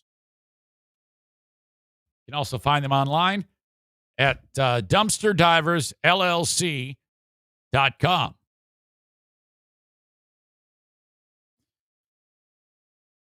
So I saw this story that one of the stars of the Harry Potter films was watching the Ryder Cup golf tournament, which I guess happened in Wisconsin. And there was like some pro-am event going on with the Ryder Cup. I don't give a shit about golf, so I don't know. All I know is that I saw that one of the stars from the Harry Potter films was like doing his thing, and like on the green, and the next thing you know, he's laying on his back and he's passed out, and they have to, oh my God, he's gonna die. And they bring the cart, they pick him up, they put him on there, they think he's gonna die, and they take him off, and it's some guy by the name of Tom Felton, and I'm like, who the fuck is Tom Felton? And then so I look at the picture, and I'm showing you, this dude is 34 years old now, so he played one of the child stars of the Harry Potter movie, and I'm like, I don't recognize that guy. And then I read into it, that's fucking Malfoy. Now, you need to know, I hate this guy. I mean, like, I hate Tom Felton because of Malfoy. Draco Malfoy, in the history of film, in my opinion, is the most hated character that has ever been in any film. He even is more hated than Joffrey from Game of Thrones. I'm telling you, I'm glad that people thought he was going to die at the Ryder Cup because of how much I hate his character. And I know it sounds stupid, but he did such a good job as a child actor playing Draco Malfoy that I could never not hate this guy in real life because of how fucking dastardly that character Draco Malfoy was. I mean, there was some scenes when Ron gave him the business, or what's the name of that fat ass guy that everybody bullied in Harry Potter? That tubby shit. He lived with his grandma. What the fuck was his name? God, I hated this guy. And when Harry gave him the business, oh, Jesus. Seriously. Tyler writes, Nigel, that was that fat little bastard.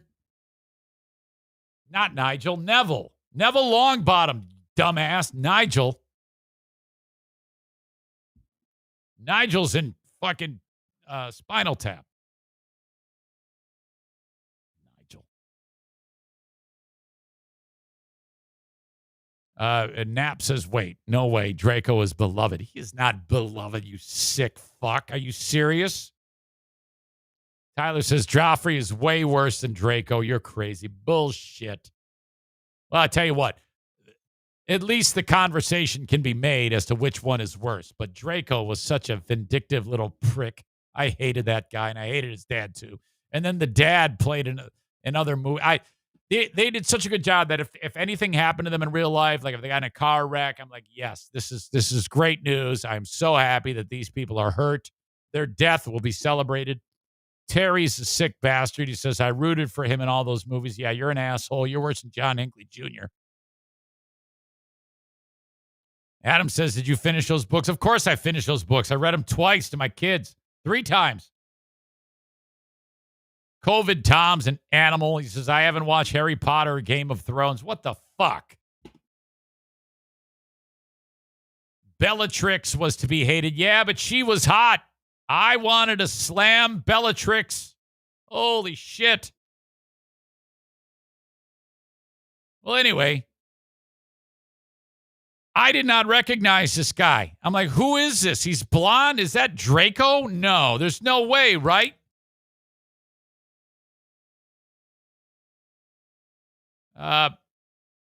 Sam writes, Zane is the asshole expert. Shut up. Tarantula Farmer says, who reads those books? You must have way too much time on your hands. Well, no, I can read them now. When I was younger and I had a job in which all I had to do was go there. Okay, back then I worked 4 hours a day. I'd get to work at 5:59. Here's how it went. Get up at 5:30, get coffee, drive to work. Get there, rip Hot Wings a new asshole for telling us boring stories. 10:01, go home. Then I have the rest of the day to do whatever the fuck I want. So no, I don't have time now, but back then I did. It was great. Well, this dumbass, I don't know what the fuck happened to him. I'm guessing he's on some type of hard drugs.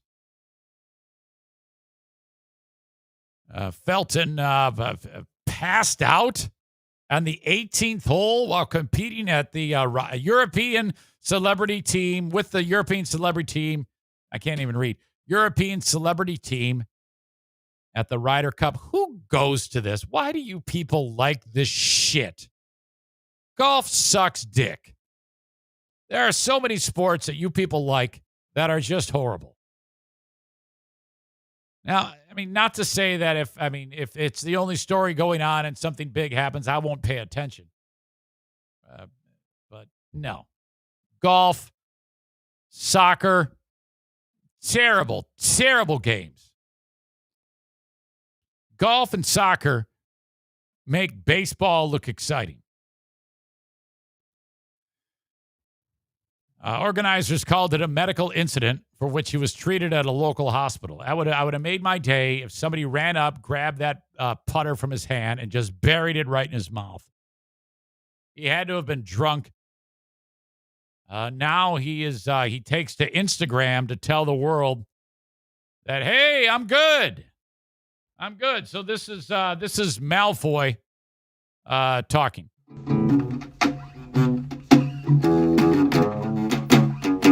And playing guitar. Hello everyone, ladies and gentlemen, boys and girls. Just wanted to say a huge thank you for all the well wishes as of recent. Fuck you. Yeah, scary episode, really. Good. but on the mend. Too bad. People have been taking good care of me. So thank you very much. Eat shit. Sent messages of get well soon. Because I am on the mend. That's too bad. In case you were worrying. Don't you worry, cause Tom will be doing fine. Singing a song to tell you that he's doing okay. This guy's crazy. Don't you worry, Tom will be doing fine. Shut up. Alright, I've got to go now, but thank you so much for your help. I'm on the road to recovery. so thanks to everyone that's helped me out. And time to go watch Ryder Cup action. Shut up. Love you. Fuck off, Malfoy. Yeah, there was an echo there. Sorry about that. Can't help that one. I couldn't mute the freaking... Jason says, I hate him because he can do bar chords and I can't. Damn it. It would have made my day if somebody walked in, grabbed that guitar, just bashed him over the face with it. Probably a nice guy. Stumbled upon this. I see John texted me. It's Neville Longbottom, he says. John, the fat Dave Grohl. John's one of these idiots who writes things like, I'm vaccinated, but I think that it should be that if you don't want to get it, you shouldn't have to. And it's all about choice. He's one of those jackasses. So he's an anti-vaxxer too, just for the record. You are an anti-vaxxer. Yeah, it's all about freedom of choice, Zane. No, it's not, you stupid asshole. It would be something. Somebody you know is going to win a Herman Cain Award, and then you're like, wow, I sure wish they would have gotten vaccinated. Yeah, so let me ask you something. When you have a heart attack because you had, 8 pounds of sausage for breakfast and your clogged heart just said, help me, and then we have to take your fat ass to the hospital, and they go, ooh, sorry, John. We've got a bunch of anti-vaxxers that are in the ICU. So, and they all said that they didn't want to get the vaccine because you told them that it's their choice. You're going to be singing a different tune, you fat idiot. The fuck is wrong with you? My God. It's commentary like that that brings to the show Reddit user Tonto Kowalski 69. I do have a subreddit. It's sparsely populated. It is The Eric Zane Show. So reddit.com/r/The Eric Zane Show. All one word.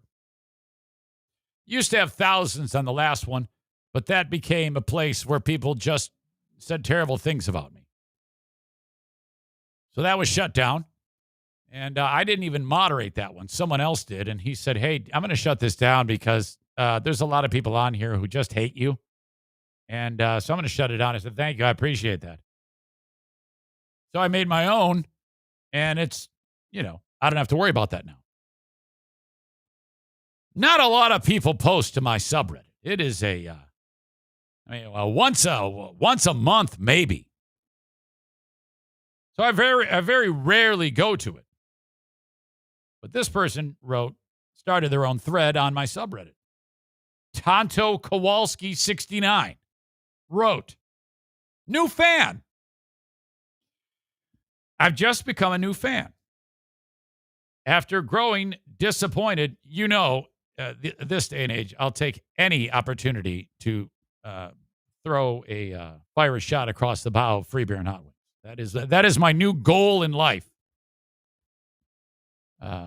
This person wrote, after growing disappointment with FBHW, I decided to give this podcast a listen. So this person did not listen to me? That's interesting. It takes me about 2 days to get through one show during my 20-minute commute, but I think I'm hooked. It's exactly the type of thing I'm in the mood for before and after work. I'd rather discussion rants about relatable things over the same stories about what books or documentaries so-and-so consumed any day. This person added, and the person who added is Sticks Swim Champ. I'm sort of in the same boat with FBHW being disappointing. I do like having the variety of both shows, though, so I've started mixing it up more between the two on my morning drive, and I'm fairly content with it. Tonto says I'd still listen to them, but I just don't have the time anymore. Well, that's good. Taking someone from them for me is fantastic. So I, of course, weighed in because I don't like just not acknowledging these people. Thank you. I appreciate it. Please help spread the word. I'm curious how Tonto Kowalski found the show. Was it from them talking about it? Well, they don't talk about it. So I'm curious as to how that person, I think this person's in the Philadelphia, Pennsylvania area. Maybe has driven on the very expensive Pennsylvania Turnpike. See, it all works out. I'm contributing to your good roads if that is where you live in Pennsylvania. I do need to point out this as I'm getting near to the end of this show. That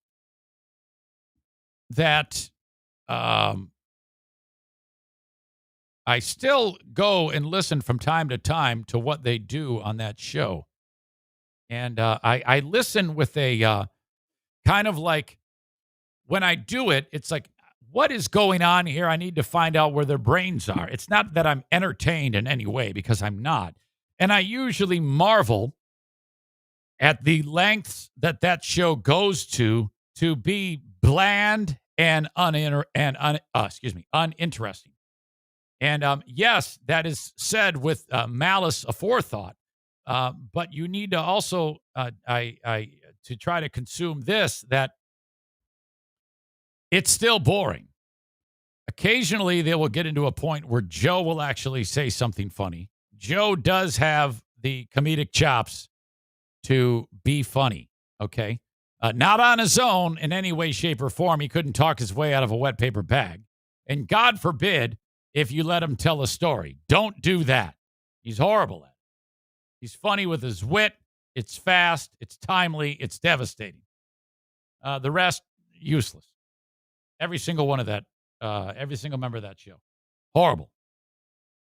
So when I read what happens on the show, they have a little thing. It's like their show notes. It's nearly the same thing every day.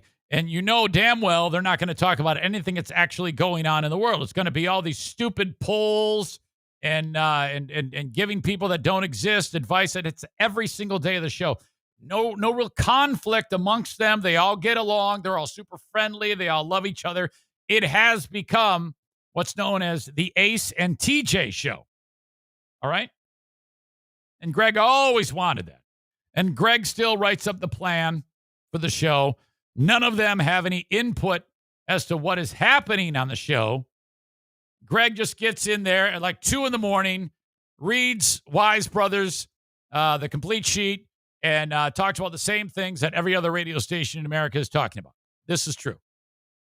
Yesterday, for example, this is ridiculous. First thing they did was the Around the Room, where they basically talk about what's going on in their boring lives. It's always horrible. They do this 3 or 4 times a show. Then they replayed the Dumber Than the Show trivia. Then they did, listen to this. Tell me if you can figure out what's going on here. Would you be interested in hearing car thief woke up on chicken fingers? That's not descriptive enough. It's terrible. They then talked haunted house and streaming services. Then they did the Free Beer and Hot Wings report, which is playing media or audio from Wise Brothers Media.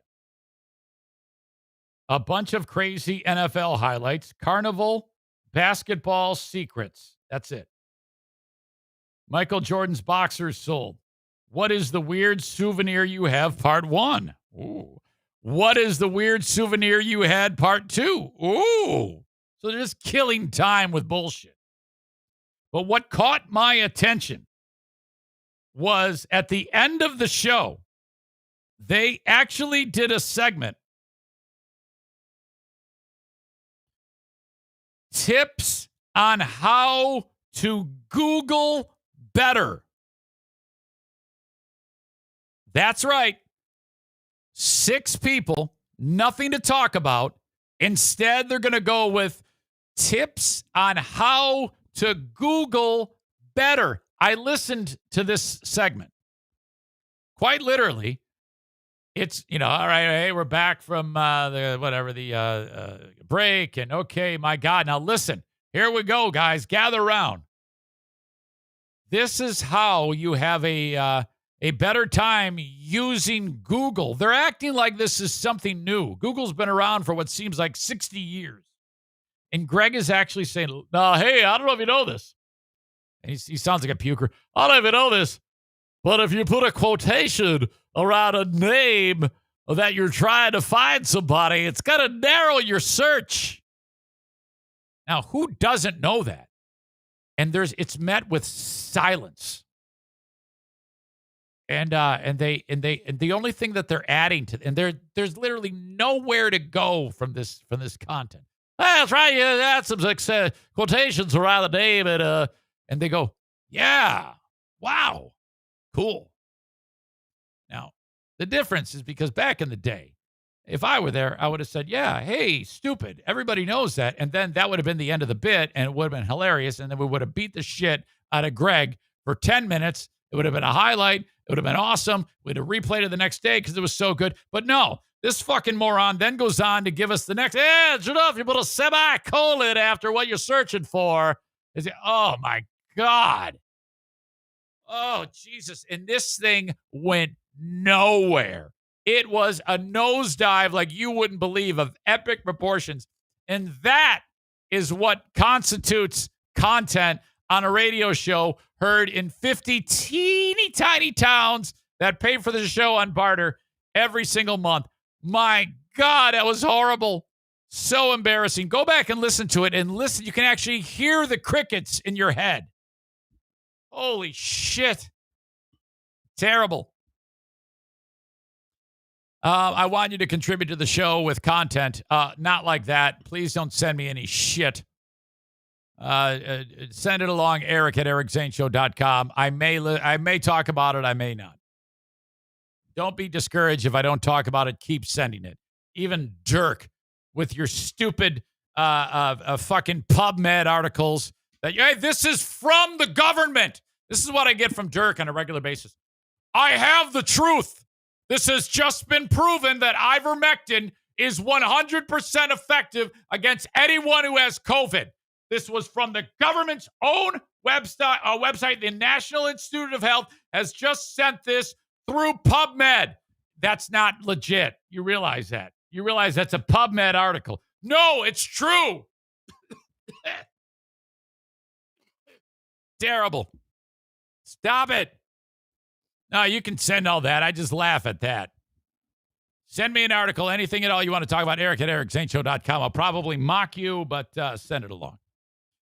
My friends at JM Synthetics remind you that if you need any type of lubrication for your vehicle, holy shit, for your vehicle, reach out to them. Go to jmsynthetics.com. You can tell I'm approaching the 2-hour mark. jmsynthetics.com. Figure out what you want to buy, and then call Maze. 616-747-0233. The fuel additive, John, who is an anti-vaxxer, fucking Fat Dave Grohl, he swears by the fuel additive. It says it gave him an extra mile per gallon. So the fuel additive is something you want. I need to put that into the RV. JM Synthetics for all of your AMSOIL products. My HVAC specialist is Joe Martinez. A&E Heating and Cooling, 616-516-8579. Get the furnace checked up immediately. Twice a year you see Joe Martinez. Now is the time to get working on the furnace. $79. Either Joe, David, or Jason will be at your house. Did you know that Joe, when he started advertising on the Eric Zane Show podcast, only had one vehicle, and it was just him doing the work? Now he has 3 people working for him and 3 vehicles. Thank you for making A&E Heating and Cooling so successful to you audience members.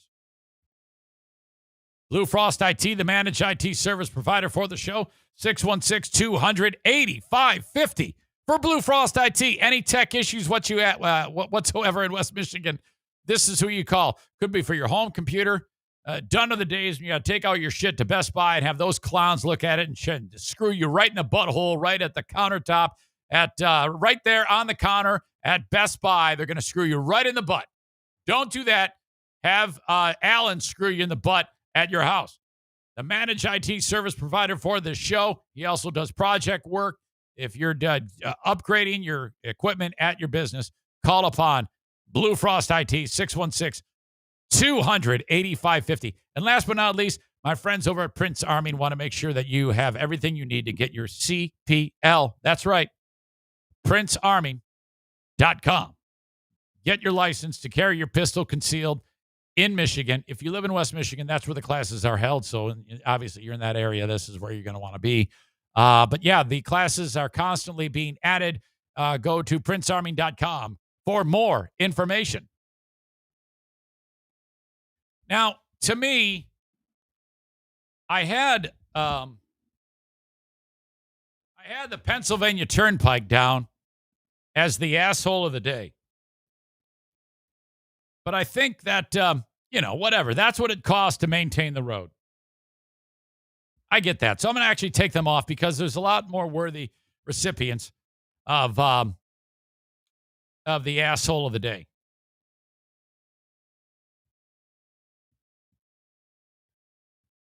Of course, the judge that is freeing John Hinckley Jr.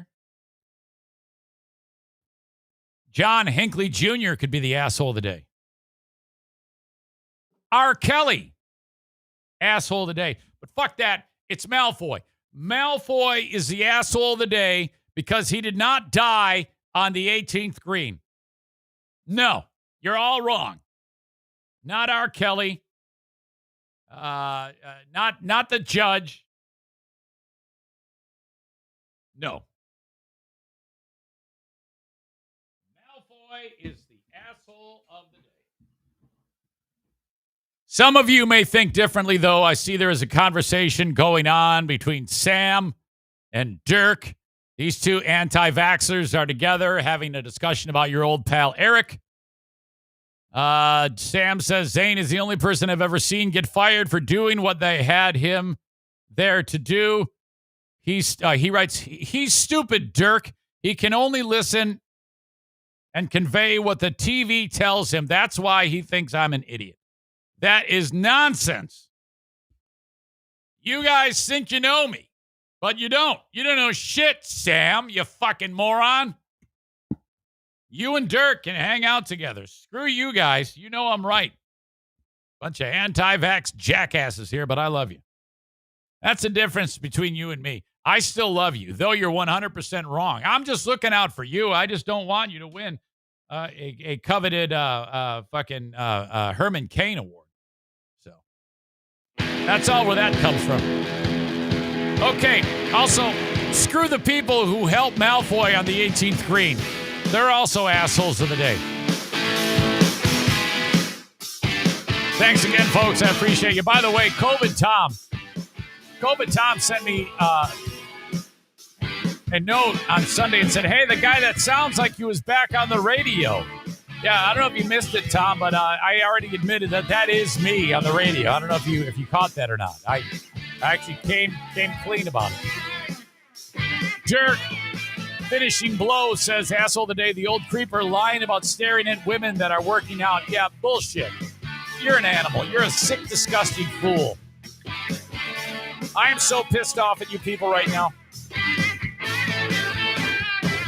All right, have a good one, folks. Talk to you next time. Bye-bye.